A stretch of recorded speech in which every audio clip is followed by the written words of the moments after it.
పశ్చిమ మధ్య బంగాళాఖాతంలో అల్పపీడనం ఏర్పడింది. దాని ప్రభావంతో నేడు రేపు హైదరాబాద్తో పాటు తెలంగాణ వ్యాప్తంగా భారీ నుంచి అతి భారీ వర్షాలు కురిసే అవకాశం ఉందని హైదరాబాద్ వాతావరణ కేంద్రం తెలిపింది.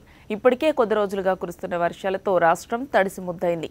గత 24 గంటల్లో రంగారెడ్డి జిల్లా హకీంపేటలో ఏకంగా 17 సెంటీమీటర్ల కుండపోత కురిసింది. తెలంగాణలోని దాదాపు అన్ని జిల్లాల్లోనూ భారీ వర్షాల కారణంగా చెరువులు, కుంటలు నీటితో కళకళలాడుతున్నాయి. మరో 2 రోజులు భారీ వర్షాలు కురిసే అవకాశం ఉండడంతో హైదరాబాద్లో పరిస్థితి ఎలా ఉండబోతుందన్న ఆందోళన అధికారుల్లో కనిపిస్తోంది. సాధారణంగా నైరుతి రుతుపవనాల సీజన్ ఈ నెలాఖరుతోనే ముగిసిపోవాలి. కానీ ఈసారి మరో 10 రోజులు అదనంగా ప్రభావం చూపే అవకాశం ఉందని హైదరాబాద్ వాతావరణ కేంద్ర డైరెక్టర్ వైకే రెడ్డి తెలిపారు. వచ్చే నెల 10 వరకు నైరుతి రుతుపవనాల ప్రభావం ఉంటుందని, కొన్ని ప్రత్యేక సందర్భాల్లో ఇలా జరుగుతుందన్నారు. నైరుతి రుతుపవనాల వల్ల వచ్చే నెల మొదటి వారంలో మరో అల్పపీడనం ఏర్పడే అవకాశం ఉందని తెలిపారు. ఇక లానినా ట్రెండ్ మొదలైన పూర్తి స్థాయిలో ఏర్పడలేదని, అది ఏర్పడితే రానున్న రోజుల్లో మరిన్ని వర్షాలు కురుస్తాయని వాతావరణ శాఖ నిపుణులు అంటున్నారు.